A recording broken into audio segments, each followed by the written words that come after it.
حمد و ثنا کے بعد نہایت ہی واجب القدر قابل صد عزت و احترام و تکریم جمعۃ المبارک کے لیے تشریف لانے والوں مسلمانوں، اس ماہ مقدس کے اس مبارک دن میں رب تبارک و تعالی ہم سب کی حاضری کو ہمارا آنا قبول و منظور فرمائے۔ اللہ تبارک و تعالی اس مہینے کے اس مبارک دن کے صدقے ہمارے والدین اور تمام امت مسلمہ کی بخشش و مغفرت فرمائے۔ آقائے دو جہاں صلی اللہ تعالیٰ علیہ وسلم کی ذات ببرکات اور ایک مسلمان کا حضور علیہ السلام سے کیسا تعلق ہونا چاہیے، کتنا تعلق ہونا چاہیے، اور حضور علیہ السلام سے جو محبت ہے اس کی اسلام کے اندر اور قرآن کے اندر کیا حیثیت ہے، اور پھر محبت کے تقاضے کیا ہیں۔ محبت کا دعویٰ ایک الگ چیز ہوتی ہے، لیکن مفسرین کرام نے، علماء امت نے اس محبت کے تقاضوں کو ذکر کیا کہ محبت کے تقاضے اور محبت کے اصول کیا ہیں۔ سب سے بنیادی بات یہ ہے کہ اللہ کا پاکیزہ کلام، آپ جمعۃ المبارک کے لیے تشریف لائے ہیں، رب تبارک و تعالیٰ کا پاکیزہ کلام ہمیں یہی سبق دیتا ہے، یہی حکم دیتا ہے، یہی پیغام دیتا ہے کہ آقا دو جہاں صلی اللہ تعالیٰ علیہ وسلم کی ذات و برکات اور حضور سے تعلق ایسا ہونا چاہیے۔ انسان کو اپنی جان بڑی پیاری ہوتی ہے، اپنی جان بچانے کے لیے، اپنی جان کے لیے انسان بہت کچھ کرتا ہے، لیکن قرآن مجید فرقان حمید نے سورہ احزاب کے اندر فرمایا کہ النبی اولا بالمؤمنین من انفسہم، فرمایا کہ نبی کریم صلی اللہ تعالیٰ علیہ وسلم تمہاری جانوں سے بھی زیادہ اولا و اقرب ہیں۔ وازواجہ امہاتہم، اور ان کی جو ازواج ہیں وہ مومنوں کی مائیں ہیں، امہات المؤمنین ہیں۔ تو آقا دو جہاں صلی اللہ تعالیٰ علیہ وسلم سے جو محبت ہے وہ بنیاد ہے۔ حضرات گرامی دیکھیے، محبت دو طرح کی ہوتی ہے، ایک عقلی اور فطری محبت ہوتی ہے جو انسان کی نیچر میں، انسان کی جبلت میں، انسان کے مزاج میں، انسان کی طبیعت میں کچھ چیزوں کی محبت موجود ہوتی ہے۔ مثال کے طور پہ انسان اپنے آباء و اجداد سے، اپنے خاندان سے محبت کرتا ہے، انسان اپنے قبیلے سے، اپنے بیٹوں سے، اپنے بھائیوں سے، اپنی ازواج سے محبت کرتا ہے۔ انسان کو مال سے بھی محبت ہے۔ آپ بھی منع کریں، میں بھی منع کروں یہاں بیٹھ کے، کیا لگتا ہے کہ نہیں بڑا، لیکن یہ حقیقت ہے کہ مال کی محبت کو، دنیا کی محبت کو، تجارت کو، ان گھروں کی محبت کو، اس نظام زندگی کو چلانے کے لیے رب تبارک و تعالیٰ نے انسان کے نیچر اور فطرت کے اندر رکھا ہے۔ اس کا جھٹلا کوئی نہیں سکتا ہے، اور اگر کوئی جھٹلاتا ہے تو اپنے آپ کو بھی دھوکہ دیتا ہے، دوسروں کو بھی دھوکہ دینا چاہتا ہے۔ محبت موجود ہوتی ہے، لیکن اس محبت کو مغلوب کرنا چاہیے۔ غالب کون سی محبت آنی چاہیے؟ دیکھیں، رب کائنات نے قرآن مجید فرقان حمید کی سورہ توبہ کے اندر فرمایا، ان تمام چیزوں کا ذکر کیا جو فطرتاً انسان کے من کے اندر، طبیعت میں، جبلت میں محبت ہوتی ہے۔ اعوذ باللہ من الشیطان الرجیم، قل ان کان آباؤکم وابناؤکم واخوانکم وازواجکم وعشیرتکم، تمام رشتوں کا ذکر فرما دیا۔ آپ فرما دیجئے کہ اگر تمہیں اپنے آباء و اجداد سے، اپنے بیٹوں سے، اپنے بھائیوں سے اور اپنی ازواج سے، یا اپنے ازواج سے اور اپنے قبیلے سے، عشیرتن، اپنے قبیلے سے محبت ہے، وَأَمْوَالٌ اقْتَرَفْتُمُوهَا، اور تمہیں اس مال سے محبت ہے کہ جس کو تم گن گن کے رکھتے ہو۔ یہ بھی قرآن نے انسانی ایک فطرت بیان کی کہ انسان مال سے محبت بھی کرتا ہے اور مال کو گن گن کے بھی رکھتا ہے۔ ہر تھوڑے عرصے بعد، پرانے زمانے کے اندر تو تجوری سے معلوم کیا جاتا تھا، اب فون کر کے اکاؤنٹ میں پوچھتے ہیں کہ کتنا مال ہے، ڈیبٹ کیا، کریڈٹ کیا ہے، کیا کمنگ ہے، کیا آؤٹ گوئنگ ہے۔ تو انسان کی یہ طبیعت ہے کہ انسان اس مال کو گن گن کے رکھتا ہے۔ فرمایا کہ الذی جمع مالا وعددا، فرمایا وہ مال جمع بھی کرتا ہے اور اس کی کاؤنٹنگ بھی کرتا ہے، اس کو گن گن کے رکھتا ہے۔ یہ انسانی مزاج ہے، یہ انسانی طبیعت ہے۔ قرآن مجید نے اسی کا ذکر فرمایا۔ فرمایا وَأَمْوَالٌ اقْتَرَفْتُمُوهَا، تمہارا وہ مال کہ جسے تم گن گن کے رکھتے ہو، وَتِجَارَةٌ تَخْشَوْنَ كَسَادَهَا، سورہ توبہ کے اندر رب کائنات نے سورہ توبہ کی آیت نمبر 24 کو آپ سماعت فرما رہے ہیں۔ فرمایا کہ تمہاری وہ تجارت جس کی مندی کا، کساد بازاری کا، جس کے لاس کا تمہیں ڈر اور خوف رہتا ہے کہ یار میری تجارت کے اندر کہیں لاس نہ ہو جائے۔ حالانکہ تجارت نام ہے لاس اور پروفٹ کا، سود و زیاں کا، اپ اینڈ ڈاؤن ہوتا رہتا ہے، لیکن ہم کہتے ہیں کہ ہمارے پاس صرف انکمنگ ہو، کبھی لاس نہ ہو، کبھی نقصان نہ ہو۔ ہم ہر دن بازار کھولیں تو بازار کے اندر کبھی مندی نہ آئے، یہ ڈر ہوتا ہے۔ ہر دن انسان صبح اٹھتا ہے اور بیپاری جو ہے ڈر رہا ہوتا ہے کہ میرے سودا اور میرا جو مال پڑا ہوا ہے گودام کے اندر، یا میرا جو بکنے والا مال ہے کہیں اس کا ریٹ نیچے تو نہیں ہو گیا، اس کے بازار کے اندر کمی تو نہیں آ گئی۔ اس کو قرآن نے ذکر کیا، وَتِجَارَةٌ تَخْشَوْنَ كَسَادَهَا، فرمایا تمہاری وہ تجارت جس کی کساد بازاری کا، جس کی مندی کا تمہیں خوف ہوتا ہے۔ فرمایا وَمَسَاكِنُ تَرْضَوْنَهَا، مساکن مسکن کی جمع ہے، تمہارے وہ گھر جن سے تم محبت کرتے ہو، اس کے در و دیوار سے محبت کرتے ہو، جنہوں نے گھر کو خود بلڈ اپ کیا ہے، کنسٹرکشن کی ہے، گھر کو تعمیر کیا ہے، وہ ہر چیز کو چن چن کے اور ہر چیز کو جو ہے اپنی مرضی کے ساتھ لگاتے ہیں۔ فرمایا ان گھر کے در و دیوار سے تمہاری محبت ہے، اس تجارت سے تمہاری محبت ہے، مال کو گن گن کے رکھتے ہو، خاندان سے تمہاری محبتیں، یہ ساری محبتیں حقیقت ہیں۔ ان محبتوں کو جھٹلایا نہیں جا سکتا، نہ ان محبتوں کی نفی کی جا سکتی ہے۔ اور اسلام کی وسعت دیکھیں، اسلام نے ان محبتوں کو ناجائز نہیں فرمایا، ان محبتوں کو کفر نہیں فرمایا کہ بھائی جس کے اندر مال کی محبت ہوگی، تجارت کی محبت ہوگی، دنیا کی محبت ہوگی، فلاں ہوگا، گھر کی محبت ہوگی، ان تمام خاندان سے محبت ہوگی، وہ کافر ہو گیا، وہ اسلام سے نکل گیا۔ نہیں، اسلام کی وسعت دیکھیں، اسلام کے اندر رہبانیت نہیں ہے۔ اسلام نے کہا یہ محبتیں موجود ہوتی ہیں اور یہ اللہ نے نظام حیات کو چلانے کے لیے رکھی ہیں۔ زُيِّنَ لِلنَّاسِ حُبُّ الشَّهَوَاتِ مِنَ النِّسَاءِ وَالْبَنِينَ وَالْقَنَاطِيرِ الْمُقَنطَرَةِ مِنَ الذَّهَبِ وَالْفِضَّةِ وَالْخَيْلِ الْمُسَوَّمَةِ وَالْأَنْعَامِ وَالْحَرْثِ، تمام چیزوں کو ذکر فرما دیا۔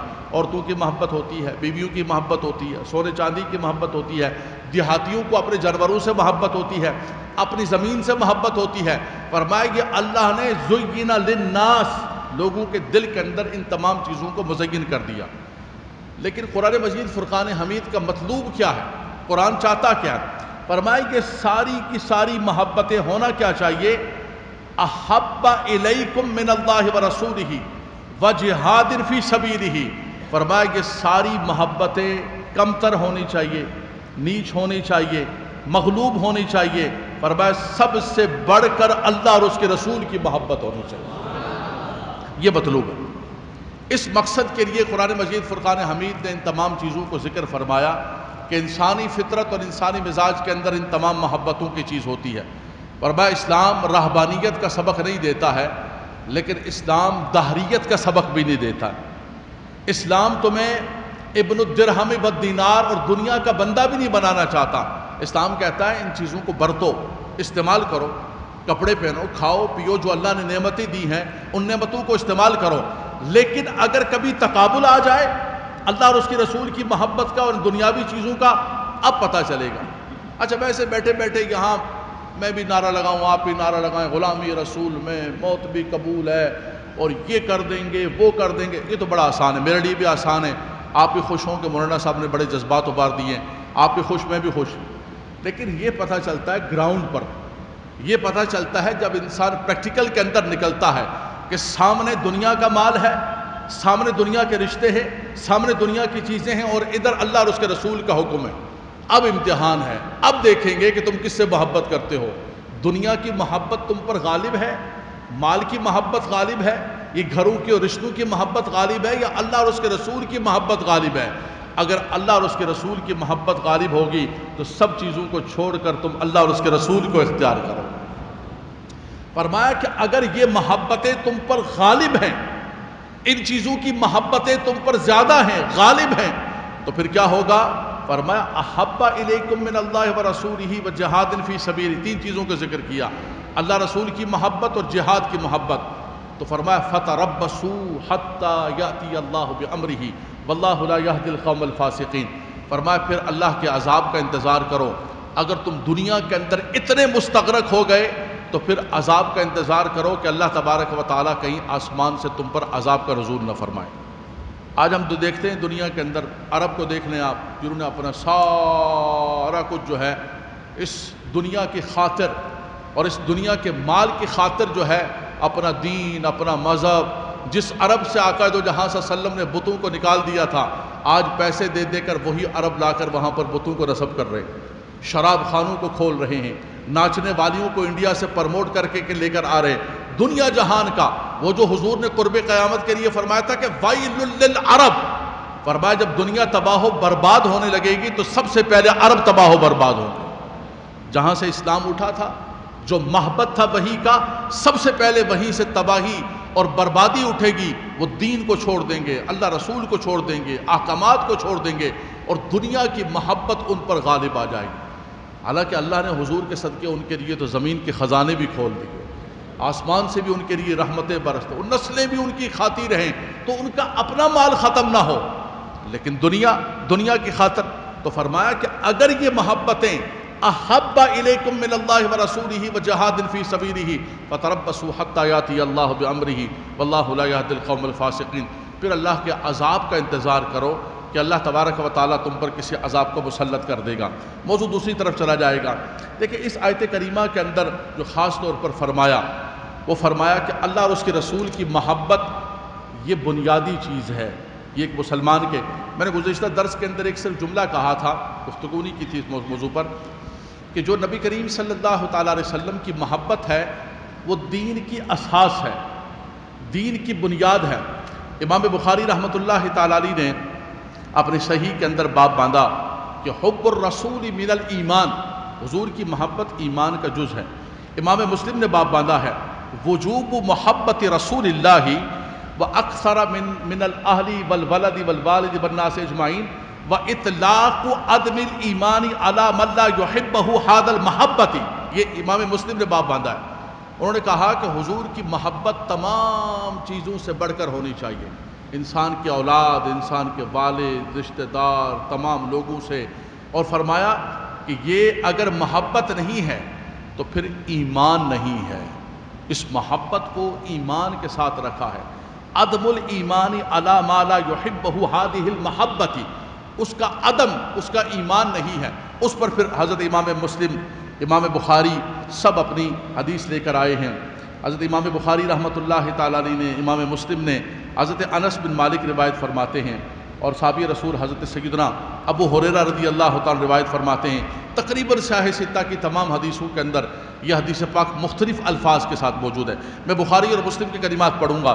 حضرت امام مسلم نقل کرتے ہیں، امام بخاری نقل کرتے ہیں، آقا دو جہاں صلی اللہ علیہ وسلم نے فرمایا قال رسول اللہ صلی اللہ تعالیٰ علیہ وسلم لا یؤمن احدکم، اور دوسرے کلمات مسلم کی کہ لا یؤمن عبد، کوئی بندہ، تم میں سے کوئی ایک شخص بھی، بالکل لا یؤمن احدکم، کوئی ایک شخص بھی اس وقت تک مومن نہیں ہو سکتا ہے. عدم ایمان کا فرمایا وہ مومن نہیں ہو سکتا ہے. لا یؤمن احدکم حتی اکون احب الیہ من والدہ وولدہ والناس اجمعین. رواہ البخاری و رواہ مسلم و سیاہ ستہ والمشکات، تمام حدیثوں کی کتابوں کے اندر موجود ہے. فرمایا تم میں سے کوئی شخص اس وقت تک مومن نہیں ہو سکتا ہے، فرمایا جب تک وہ مجھ سے محبت نہ کرے. کیسی محبت؟ اپنی اولاد سے بڑھ کر، اپنے والدین سے بڑھ کر، تمام لوگوں سے بڑھ کر. اور قرآن مجید فرقان حمید کی آیت کریمہ کے مضمون کو ملائیں تو تمام چیزوں سے اور تمام اشیاء سے بڑھ کر جب تک مجھ سے محبت نہ کرے وہ مومن نہیں ہو سکتا ہے. یہ ایمان کا جز اور ایمان کا حصہ اور ایمان کا پارٹ ہے. حضور کی محبت، حب الرسول من الایمان، محمد کی محبت دین حق کی شرط اول ہے. اسی میں ہو اگر خامی تو سب کچھ نامکمل ہے. باقی چیزیں بعد کی ہیں، نماز ہے، روزہ ہے، حج ہے، زکوٰۃ ہے، یہ سب چیزیں بعد میں آئیں. سب سے پہلے آقا دو جہاں صلی اللہ علیہ وسلم. قرآن ہمیں بعد میں ملا ہے، پہلے صاحب قرآن تشریف لائے ہیں. صاحب قرآن کی محبت ہوگی تب جا کر قرآن سمجھ آئے گا. صاحب قرآن کی محبت ہوگی تب جا کر ہمیں نماز سمجھ آئے گا. ہمیں نماز کا کس نے بتایا؟ ہمیں رمضان کا کس نے بتایا؟ ہمیں زکوٰۃ کا کس نے بتایا؟ ہمیں حج کا کس نے بتایا؟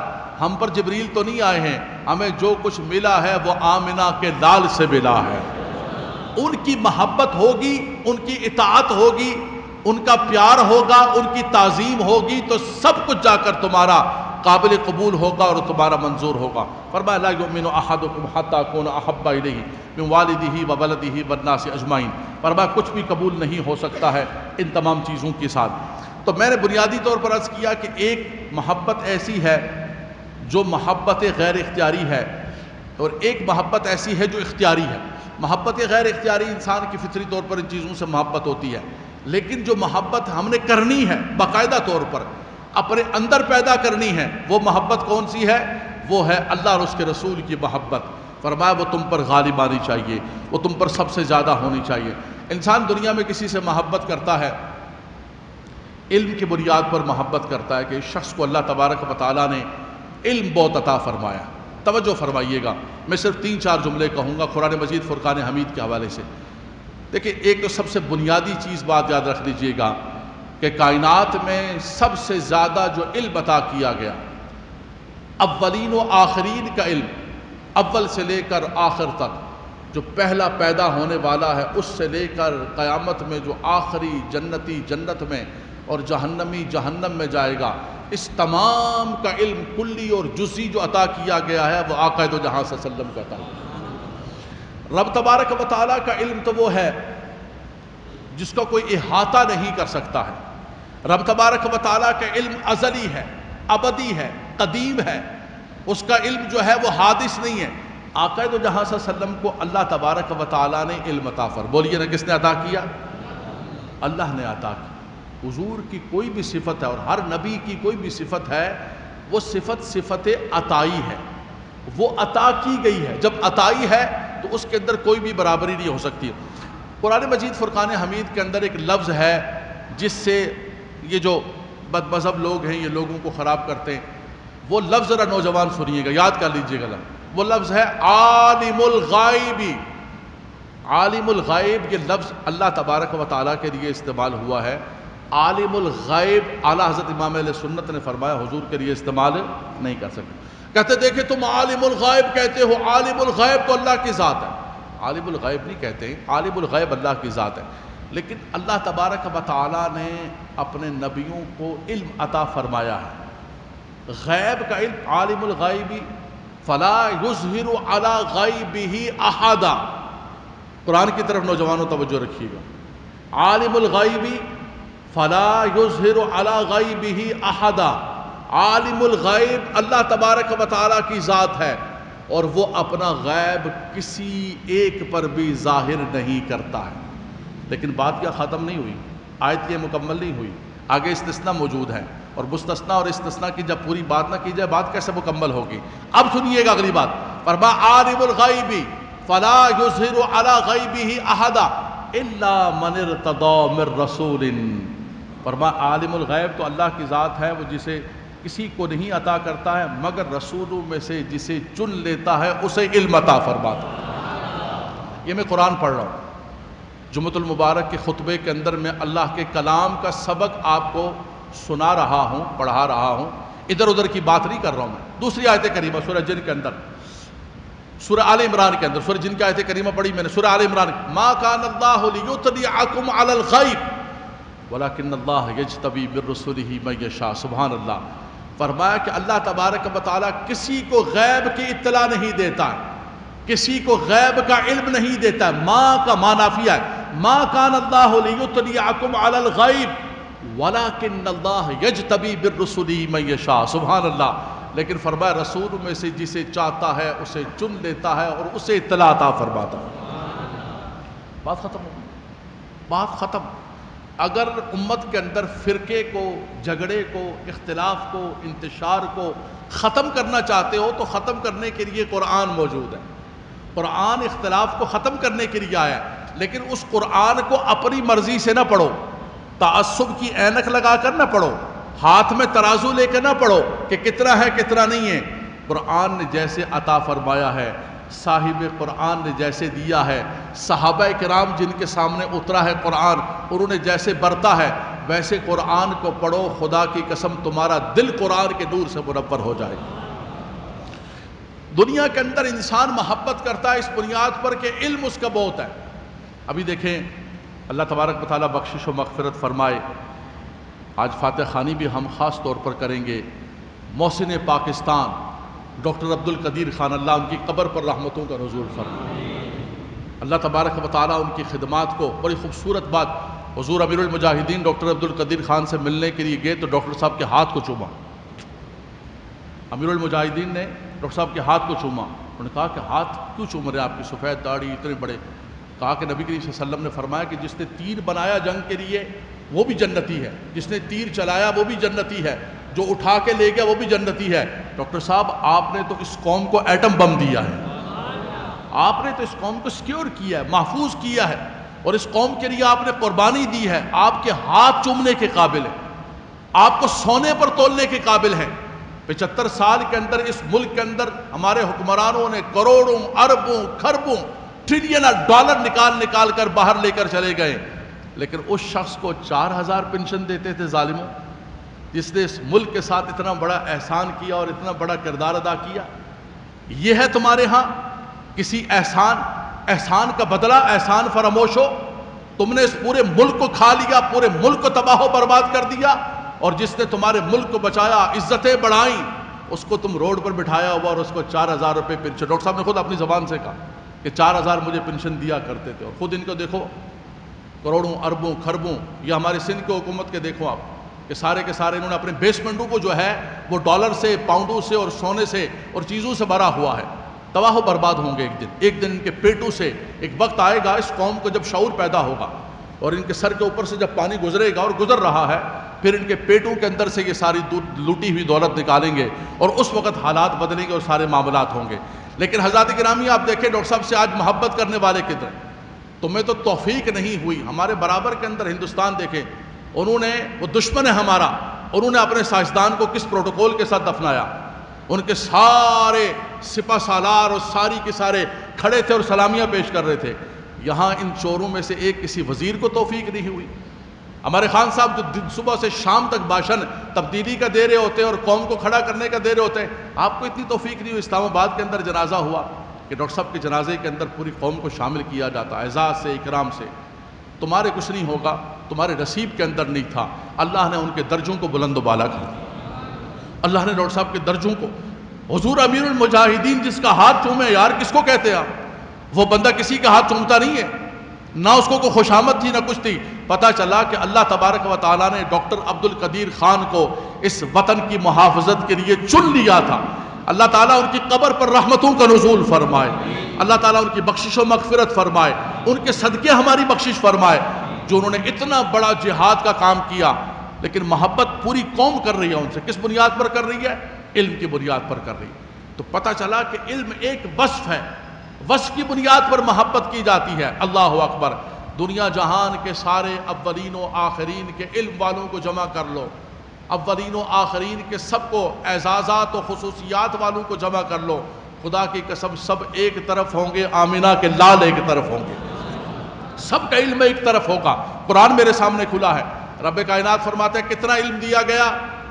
آج مناظرے ہوتے ہیں، مناظروں کا موضوع کیا ہوتا ہے؟ حضور کا علم غیب کتنا تھا؟ کلی تھا؟ جزئی تھا؟ اتنا تھا؟ نہیں اتنا تھا، تم لوگ زیادہ کر رہے ہو، تھوڑا کم کرو۔ استغفر اللہ ربی من کل ذنب۔ ہمیں کس نے یہ حق دیا ہے کہ ہم ترازو لے کر بیٹھے، اور وہ بھی حضور کی خصوصیات کو تولنے پر، حضور کے اعزازات و کمالات کو، حضور کے علم کو تولنے کے لیے کہ حضور کو درجے کتنے ملے۔ میں نے گفتگو کی گزشتہ جمعۃ المبارک، رفع بعضهم درجات، رب تعالیٰ فرما رہا ہے، رفعنا لک ذکرک فرما رہا ہے، اور علم کے بارے میں تو میرے سامنے قرآن کھلا ہوا ہے، سن لیجئے نوجوان بچوں، سن لیجئے کتنا علم عطا کیا گیا۔ رب کائنات فرماتا ہے وَعَلَّمَكَ مَا لَمْ تَكُنْ تَعْلَمْ وَكَانَ فَضْلُ اللَّهِ عَلَيْكَ عَظِيمًا۔ اے حبیب، جملہ سنیے گا قرآن کا، وَعَلَّمَكَ مَا لَمْ تَكُنْ تَعْلَمْ، اے حبیب جو کچھ آپ نہیں جانتے تھے وہ سب کچھ آپ کے رب نے آپ کو عطا فرمایا۔ حضور فرماتے ہیں معراج کی رات رب تبارک و تعالیٰ نے اپنے ید بلا کیف کو میرے دونوں شانوں کے درمیان رکھا، فَعَلِمْتُ مَا فِي السَّمَاوَاتِ وَالْأَرْضِ، فرمایا جو کچھ زمین و آسمان کا تھا رب تبارک و تعالیٰ نے مجھ پر ظاہر فرما دیا۔ اب قرآن کی اس آیت کریمہ کے بعد کوئی بیٹھ کر حضور کا علم ترازو سے تولے تو اس امتی کو یہ زیب نہیں دیتا ہے۔ یار دنیا کے جھوٹے عاشق ہوتے ہیں نا، جھوٹے عاشق، وہ اپنے محبوب کی کوئی بات سننا نہیں چاہتے۔ اور ہمارے ایک دوست نے مجھے کہا کہ علامہ صاحب پیروں کے خلاف نہ بولا کریں، بولا کسی کا پیر کانا بھی ہو نا تو پھر بھی کوئی سننے کے لیے تیار نہیں۔ وہ نہیں تمہیں پتہ نہیں چلا، ساڑھے پیر بڑے چنگے ہیں۔ بولا پیر کسی کا کانا بھی ہوتا ہے، جاہل پیر ہوتے ہیں، ان کو نماز پڑھنی پڑھانی نہیں آتی ہے، کیا حال ہے ان کا، پھر بھی اپنے پیروں کی سننے کے لیے تیار نہیں ہوتے، ان کو محبت ہوتی ہے۔ وہ کہتے ہیں حبک الشیء یعمی و یسم، کسی کی محبت تجھے اندھا بہرا کر دیتی ہے، اس کے عیب نظر نہیں آتے۔ ارے یہ تو بے عیب نبی اللہ نے ہمیں عطا فرمایا، یہ تو اللہ تبارک و تعالیٰ نے ہمیں نبی بے عیب عطا فرمایا۔ آپ کہیں گے علامہ صاحب بہت بڑی بات کہہ دی آپ نے، بہت بڑی بات کہہ دی۔ یہ میں نہیں کہہ رہا ہوں، میں نے اور آپ نے تو دیکھا نہیں ہے، حضور کو پڑھا ہے۔ جنہوں نے حضور کو دیکھا ہے ان سے تو پوچھو کہ حضور کیسے تھے، آؤ ذرا ان سے پوچھ لو، یار میری بات پہ اعتبار نہ کرو۔ آپ کو 2021 کے اندر آپ بیٹھ کر اتنا بڑا دعویٰ کر رہے ہیں، چھوڑ دو مجھے، آؤ چلو ہم دور نبوی کے اندر چلتے ہیں، اس مبارک دور کے اندر چلتے ہیں، والعصر کے اندر چلتے، حضور کا زمانہ خیر القرون قرنی کے اندر چلتے ہیں۔ صحابہ کرام کے سامنے قرآن اتر رہا ہے، وہ حضور کے چہرہ انور کو دیکھ رہے ہیں، ان سے پوچھو کہ کیسے تھے حضور۔ حضرت حسان بن ثابت نے کہا، حضور کے چہرے کو دیکھ کر کہا کہ وَأَحْسَنَ مِنْكَ لَمْ تَرَ قَطُّ عَيْنِي وَأَجْمَلَ مِنْكَ لَمْ تَلِدْ النِّسَاءُ، یا رسول اللہ آپ جیسا حسین و جمیل تو میری آنکھ نے آج تک دیکھا ہی نہیں ہے۔ عرب کے اندر اتنے حسین ہیں، اتنے جمیل ہیں، اتنے خوبصورت ہیں، لیکن یا رسول اللہ وَأَحْسَنَ مِنْكَ لَمْ تَرَ قَطُّ عَيْنِي وَأَجْمَلَ مِنْكَ لَمْ تَلِدِ النِّسَاءُ، فرمایا رب تبارک و تعالیٰ نے آپ کو کیسا بنایا ہے، فرمایا کسی ماں نے جنا ہی نہیں ہے، خُلِقْتَ مُبَرَّأً مِّن كُلِّ عَيْبٍ۔ نوجوان توجہ کیجیے گا، جملے پہ توجہ کیجیے گا، اور جملہ کس کا ہے؟ کسی عالم کا نہیں، کسی محبت کرنے والے کا نہیں ہے۔ آج 2021 کی بات نہیں کر رہا ہوں کہ آج کسی نے یہ دعویٰ کیا ہو، جنہوں نے حضور کے جلووں کو دیکھا انہوں نے یہ اعلان کیا کہ یا رسول اللہ اللہ نے آپ کو بے عیب بنایا ہے، خُلِقْتَ مُبَرَّأً مِّن كُلِّ عَيْبٍ، تو رب تبارک و تعالیٰ نے تیرے تو وصف عیب تناہی سے ہیں بری۔ حیران ہوں میرے شاہ میں کیا کیا کہوں تجھے، سرور کہوں کہ مالک و مولا کہوں تجھے، سرور کہوں کہ مالک و مولا کہوں تجھے، اور باغ خلیل کا گل زیبا کہوں تجھے۔ لیکن قربان جائیں میرے امام پر، کہتے ہیں لیکن رضا نے ختم سخن اس پہ کر دیا کہ خالق کا بندہ خلق کا آقا کہوں تجھے، خالق کا بندہ خلق کا مولا کہوں تجھے، لا يمکن الثناء کما کان حقہ، بعد از خدا بزرگ توئی، قصہ مختصر۔ کہتے ہیں بات یہیں پر ختم ہے کہ ایک میرا مالک و مولا ہے، اس مولا نے اپنا محبوب کیسا بنایا ہے، خلقت مبرأ من کل عیب کأنک قد خلقت کما تشاء، ایسے بنایا ہے کہ گویا جیسے آپ نے چاہا۔ صحابی رسول حضرت حسان بن ثابت رضی اللہ تعالیٰ عنہ کا آپ نے سماعت فرمایا، دوسرے صحابی رسول حضور کی بارگاہ کے اندر عرض کرتے ہیں، حضرت کعب بن مالک کہتے ہیں کہ آقا دو جہاں صلی اللہ علیہ وسلم تبوک کے موقع پر جب واپس تشریف لائے، حین تخلف عن تبوک فلما سلمت علی رسول اللہ، فرمایا حضور تشریف لا رہے تھے، حضور کا چہرہ خوشی سے چمک رہا تھا، فرمایا کہ حضور وہو یبرق وجہہ من السرور، وقال رسول اللہ اذا سر استنار وجہہ کأنہ قطعۃ قمر، یہ دیکھنے والوں کی گواہی ہے، سبحان اللہ، اور کس محبت کی نظر سے دیکھا، کس پیار کی نظر سے دیکھا۔ فرمایا جب حضور خوش ہوا کرتے تھے تو حضور کا چہرہ ایسے چمکتا تھا جیسے چاند کا ایک ٹکڑا ہوتا ہے، کأنہ قطعۃ قمر، جیسے چاند کا ٹکڑا ہوتا۔ اللہ اکبر۔ دوسری گواہی حضرت حسان بن ثابت، حضرت کعب بن مالک، حضرت جابر بن سمرہ کی گواہی، حضرت جابر بن سمرہ فرماتے ہیں رأیت رسول اللہ صلی اللہ علیہ وسلم فی لیلۃ، فرمایا ایک رات میں نے نبی کریم صلی اللہ تعالیٰ علیہ وسلم کو دیکھا، وعلیہ حلۃ حمراء، حضور نے ایک سرخ رنگ کا حلہ پہنا ہوا تھا، لباس پہنا ہوا تھا، ایک جبہ پہنا ہوا تھا حضور، فرمایا حضور بہت خوبصورت لگ رہے تھے، بہت حضور علیہ السلام۔ صحابہ کرام حضور کے حسن کو بیان کرتے تھے، بلکہ بعض مجلسیں ایسی سجتی تھی کہ آپس میں بیٹھ کر باتیں کیا کرتے تھے۔ کیا باتیں کرتے؟ کہتے ذرا حضور کے وصف بیان کرو، حضور کا اخلاق بیان کرو، حضور کی سیرت بیان کرو، حضور علیہ السلام کے جو حسن و جمال ہے۔ مجلس کس لیے سجی ہوئی ہے؟ کس لیے سجی ہوئی ہے؟ آقائے دو جہاں صلی اللہ علیہ وسلم کی توصیف اور تعریف اور نعت کے لیے صحابہ کرام آپس میں بیٹھ کر باتیں کرتے تھے۔ اور یار یہی تو میلاد النبی، اور کس کو میلاد کہتے ہیں؟ اپنے آقا کا ذکر کرنا، حضور کے حسن و جمال کے ذکر کرنا، حضور کی تشریف آوری کا ذکر کرنا، اسی کا نام محفل میلاد ہے۔ تم اس کو کوئی اور نام دے دو، ذکر مصطفیٰ کا نام دے دو، اس کو سیرت مصطفیٰ کا نام دے دو، جو تمہارا دل کرتا ہے تم اس کو ٹائٹل دے دو۔ ٹائٹل پر نہ لڑو، جھگڑا نہ کرو، امت کے اندر انتشار پیدا نہ کرو، بس ذکر ہونا چاہیے، ایسے ہو یا ایسے ہو، کسی بھی انداز کے اندر۔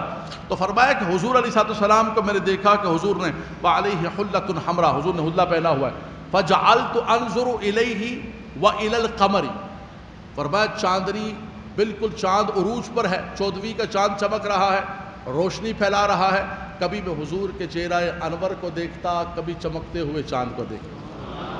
الفاظ فجعلت الیہ والی القمر، فرمایا دیکھتا رہا، آخر میں میرے من نے اور میرے دل نے یہ فیصلہ کیا۔ اور یہ صحابہ کرام ہیں جن کے بارے میں قرآن کہتا ہے اولئک الذین امتحن اللہ قلوبہم للتقوی، اللہ نے ان کے دلوں کو پاکیزہ بنایا ہے، ان کے دلوں کو چن لیا ہے اللہ نے تقوی کے لیے، ان کے لیے ایمان کے، ان کے دلوں کو مزین کر دیا ہے ایمان سے، ہر قسم کی برائی سے رب نے ان کو محفوظ کیا۔ رضی اللہ عنہم ورضوا عنہ، اللہ ان سے راضی ہو گیا۔ وہ حضور کی تعریف کیا کر رہے ہیں؟ کہتے دیکھتا رہا، جابر بن سمرہ کہتے پر آخر کے اندر فَلَهُ عِنْدِي أَحْسَنُ مِنَ الْقَمَرِ، میرے دل نے یہ فیصلہ کیا کہ میرے آقا چاند سے بڑھ کر حسین و جمیل۔ میرا امام کہتا ہے چاند کیا ہے؟ چاند جھک جاتا جدھر انگلی اٹھاتے مہد میں، کیا ہی چلتا تھا اشاروں پر کھلونا نور کا۔ پر بھائی یہ تو سراپا نور ہے، یہ چاند سورج کو جو روشنی ملی ہے یہ تو حضور کے چہرہ انور سے مستعار اور ادھار لے کر چاند کو دی گئی ہے۔ اللہ اکبر۔ فرمایا چاند سورج سے بڑھ کر اللہ تبارک و تعالیٰ نے آقا دو جہاں صلی اللہ علیہ وسلم کو حسن و جمال عطا فرمایا۔ قرآن مجید فرقان حمید کے اندر بات ختم کر رہا ہوں، اشارہ ہو گیا۔ قرآن مجید فرقان حمید کے اندر اللہ تبارک و تعالیٰ نے حروف مقطعات کو ذکر کیا، حامیم عین سین قاف الف لام میم، ان کو کہتے ہیں حروف قطع الگ۔ اس کے معنی کیا ہیں؟ تمام مفسرین کرام نے تفسیر کبیر کے اندر، رازی کے اندر سب نے یہی لکھا ہے کہ اللہ و رسولہ اعلم بمرادہ، اس کی مراد کیا ہے، اس کا معنی کیا ہے، اللہ جانتا ہے نازل کرنے والا، اور اس کے حبیب علیہ السلام جانتے ہیں جن پر نازل ہوا۔ ایسا تو نہیں ہے کہ بے معنی کے عبث نازل کیا، معنی ہے، یہ کوڈ ورڈ ہے۔ کیا معنی ہے اس کا؟ فرمایا یہ متشابہات ہے۔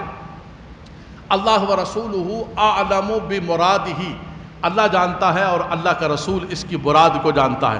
اللہ اکبر۔ اعلیٰ حضرت امام اہل سنت جب تفسیر پر پہنچے، کنز الایمان شریف لکھتے لکھتے جب یہاں پر پہنچے کاف ہا یا عین صاد، کسی نے پوچھا کہ حضور اس کا معنی کیا ہے؟ فرمایا اس کا معنی تو وہی ہے جو ہمارے مفسرین کرام نے لکھا ہے کہ اللہ و رسولہ اعلم بمرادہ، کہ اس کی مراد اللہ اور اس کا رسول جانتا ہے۔ لیکن فرمایا کہ میرا من ایک بات کہتا ہے، میرے دل کی ایک تشریح ہے، میرے دل کی ایک تفسیر ہے، ایک تفسیر عشق ہے جو امام عشق کو محبت کر رہا ہے، سبحان اللہ۔ فرمایا ایک میرا من کہتا ہے کہ یہ جو کاف ہا یا عین صاد ہے، اللہ اکبر، فرمایا اس سے مراد کیا ہے؟ فرمایا میرا من یہ کہتا ہے کہ کاف گیسو ہا دہن یا ابرو آنکھیں عین صاد، کاف ہا یا عین صاد ان کا ہے چہرہ نور کا۔ فرمایا میں یہ کہتا ہوں کہ یہ سب کچھ جو ہے آقا دو جہاں صلی اللہ علیہ وسلم کے حسن و جمال کو بیان کیا۔ لوح بھی تو قلم بھی تو تیرا وجود الکتاب، گنبد آبگین رنگ تیرے محیط سے حباب۔ اقبال کہتے ہیں کہ اگر تم قرآن کو سمجھنا چاہتے ہو تو پہلے جو قرآن کی روح ہے، قرآن کی جان ہے، قرآن کا جو مغز ہے، پہلے اس کو حاصل کر لو، پھر تمہیں قرآن کا پتہ چلے گا۔ وہ کیا ہے؟ ڈاکٹر علامہ اقبال فرماتے ہیں کہ مغز قرآن جان ایمان روح دین ہست حب رحمت للعالمین۔ فرمایا وہ حضور کی محبت ہے، ان کی محبت کے بغیر نہ تمہارا ایمان مکمل ہوگا، نہ تمہارا دین مکمل ہوگا، نہ تمہارا کچھ مکمل ہوگا۔ لیکن حضرات گرامی، محبت کے کچھ تقاضے ہوتے ہیں۔ میں صرف اتنی بات کہوں گا، انسان کسی سے محبت کرتا ہے، انسان اپنے والد سے اگر حقیقی محبت کرتا ہے تو اپنے والد کی پیروی کرتا ہے، استاد سے محبت کرتا ہے تو اس کی پیروی کرتا ہے، کسی سے بھی پیار کرتا ہے اس کی بات مانتا ہے انسان۔ لو حبک صادق لطاعتہ، اگر تیری محبت سچی ہے تو تو ان کی اطاعت کرے۔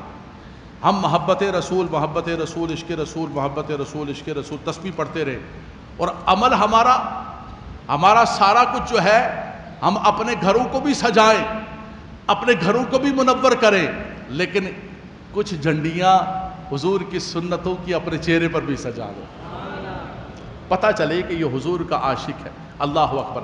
حضرت امام محمد جو ہے بڑے خوبصورت تھے اور شریعت کے پابند تھے، ان کے چہرے پر داڑھی اتنی خوبصورت لگتی تھی، وہ جن گلیوں سے گزر جاتے تھے تو لوگ کہتے تھے کہ یہ چھوٹا محمد ایسا ہے، وہ بڑا محمد کیسا ہو۔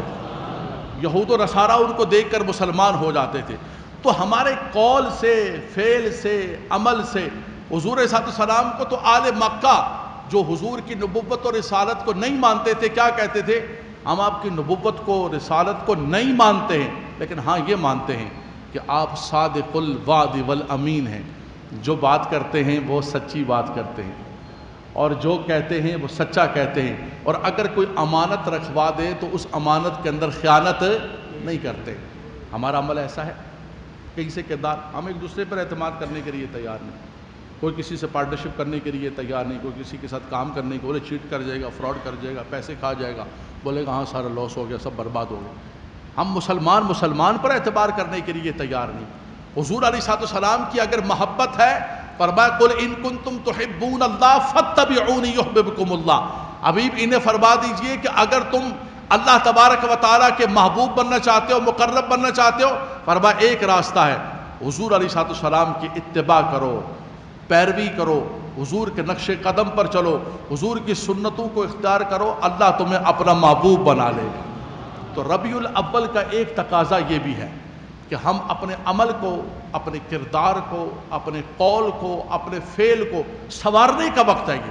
یہ دور کرنے کا وقت امت کو نہیں ہے کہ نہیں تم یہ نہیں کرتے ہو، یہ نہیں کرتے ہو، میلاد میں نہیں، بولا میلاد مناؤ، لیکن میلاد کی برکت سے اپنی زندگیوں کو سنوار دو، قوت عشق سے ہر پست کو بالا کر دے، دہر میں اس میں محمد سے اجالا کر دے، دہر میں اجالا ہو جائے، ہماری زندگیوں کے اندر اجالا ہو جائے، ہماری زندگیاں بدل جائیں۔ حضور صلی اللہ علیہ وسلم نے فرمایا جعلت قرۃ عینی فی الصلاۃ، فرمایا نماز کے اندر میری آنکھوں کی ٹھنڈک ہے۔ ہم حضور علیہ السلام کا میلاد منائیں اور نماز نہ پڑھیں، صرف میلاد کے دنوں میں نہیں، ہمیشہ کی بات ہے، تو اس کا مطلب ہے کہ ہماری محبت سچی نہیں ہے۔ لو کان حبک صادقا لطعتہ، فرمایا کہ اگر تیری محبت سچی ہوتی تو لطعتہ، تو اس کی اطاعت کرتا۔ اگر ہم حضور سے پیار کرتے ہیں، محبت کرتے ہیں، گھروں کو بھی سجائیں، کردار بھی ادا کر، لیکن ساتھ ساتھ عملی اعتبار سے حضور علیہ السلام یتیموں سے بڑی محبت کرتے، کمزوروں سے بڑی محبت کرتے۔ آج میلاد کا موسم ہے، آپ کسی یتیم کے سر پر ہاتھ رکھیں، کسی یتیم کو بھی کپڑے بنا کر دے دیں، یتیم خانوں کے اندر کپڑے بھجوا دیں، یتیم خانوں کے اندر لنگر بھجوا دیں۔ اگر کسی کے پاس گھر نہیں ہے، ایک شاہ صاحب مجھے کاموکی کے اندر ملے، میں ایک میلاد کی محفل میں گیا، اور انہوں نے کہا کہ ہم جو ہے ایسا کرتے ہیں میلاد کے دن خاص طور پر ایک قرآن اندازی کرتے ہیں شہر کے بہت سارے لوگوں کی، اور حضور کی 63 سال عمر کی نسبت سے 63 پلاٹ تقسیم کرتے ہیں بے گھروں میں۔ یہ بھی میلاد ہو سکتا ہے، زندگی بھر اس گھر کے اندر رہے گا، ان کو چھت مل گئی، کیا ثواب نہیں ملے گا؟ صرف یہ ہے ٹرک کے اوپر سے وہ 2 روپے کی بہت سارے ایکسپائری بسکٹ ہوتے ہیں، پکڑ کے اٹھا کے یوں پھینکنے سے ہم سمجھنے کہ میلاد بنا رہے، نہیں، غلط طریقہ کار ہے، غلط رسم ہے، غلط چیزیں داخل، ان غلط چیزوں کو ختم کریں۔ نکاح کے اندر بھی غلط چیزیں آ گئی ہیں، مسجد کے اندر بھی لوگ جوتی چوری کر کے لے جا رہے ہوتے ہیں، تو مسجد آنا بند نہ کریں، نکاح کرنا بند نہ کریں، آپ جو ہے میلاد کرنا بند نہ کریں۔ اس کے اندر جو غلط چیزیں، خرافات، بدعات، خلاف شرع چیزیں شامل ہو گئی ہیں، ہماری ہر عبادت کے اندر شامل ہو گئی ہے۔ خانہ کعبہ کا طواف کرتے کرتے جو ہے لوگ جیبوں کو کاٹ لیتے، کاٹتے نہیں کاٹتے؟ وہاں پر لوگ فراڈ کر رہے ہوتے ہیں، چیٹ کر رہے ہوتے ہیں، تو کیا خانہ کعبہ کا طواف چھوڑ دیں گے؟ نہیں، بولیں گے یہ کام کرنا چھوڑ دو وہاں اللہ تبارک و تعالیٰ کے گھر میں۔ اسی طرح انہوں نے کہا کہ ہم جو ہے قرآن اندازی کرتے ہیں، اور اس دن 12 ربیع الاول کو 92 محمد صلی اللہ علیہ وسلم کی عادت کی نسبت سے 92 بچیوں کی پوری شادی کا سامان دے کے ان کو رخصت کر کے بھیجتے، کہتے آج حضور کا میلاد ہے، آج ان کے گھروں کو آباد کر دو، آج بے گھروں کو گھر دے دو، آج یتیموں کے سر پر ہاتھ۔ آپ چاہیں تو بہت کچھ کر سکتے ہیں، اگر کرنا چاہیں آپ چاہیں تو اپنے آقا صلی اللہ علیہ وسلم کی امت کے ساتھ بھلا کر سکتے ہیں، حضور علیہ السلام خوش ہوں گے۔ اور سب سے بڑی بات یہ ہے کہ انسان جب کسی سے محبت کرتا ہے تو اس کا ذکر کثرت کے ساتھ کرتا ہے۔ کسی کو کسی محبوب سے پیار ہوتا ہے، وہ ہر جگہ اس کی باتیں کرتا ہے، اس کی گلیوں کی باتیں کرتا ہے، محبوب کے شہر کی باتیں کرتا ہے۔ ہم کیسے محبت کرنے والے، اللہ اکبر، ان کے ہم پر اتنے کرم اور ہم ان کا ذکر نہ کریں۔ فرمایا ایک محبت کا تقاضا یہ ہے کہ زیادہ سے زیادہ آقا دو جہاں صلی اللہ علیہ وسلم پر درود و سلام پڑھو۔ من صلی علی واحدۃ صلی اللہ عشر صلوات، جو ایک مرتبہ پڑھتا ہے 10 درود اللہ اس پر نازل فرماتا ہے۔ اور صحابی رسول نے پوچھا یا رسول اللہ میں کتنا پڑھوں؟ حضور نے فرمایا ما شئت فإن زدت فهو خیر لک، پڑھتا رہے تیری مرضی ہے، لیکن میں کچھ نہیں کہتا ہوں کتنا پڑھ۔ عرض کی یا رسول اللہ اگر کل وقت آپ پر درود و سلام ہی پڑھتا رہوں سارے وظائف کی جگہ، حضور نے فرمایا ایسا اگر تو کر لے گا تیرے غموں کا مداوع بھی ہو جائے گا، تیرے گناہوں کا کفارہ بھی ہو جائے گا۔ تو فرمایا جو انسان کسی سے پیار کرتا ہے، اور میرے امام نے تو کیسی پیاری بات فرمائی، فرمایا جو نہ بھولا ہم غریبوں کو رضا، ذکر ان کا اپنی عادت کیجیے۔ انہوں نے ہمیں دنیا میں تشریف لائے، معراج پر، قبر انور پر ہمیں فراموش نہ کیا۔ ہمارا کیا بنتا ہے کہ اس مبارک مہینے کے اندر زیادہ سے زیادہ حضور علیہ السلام پر درود و سلام پڑھیں۔ اللہ تبارک و تعالیٰ درود و سلام کی برکت سے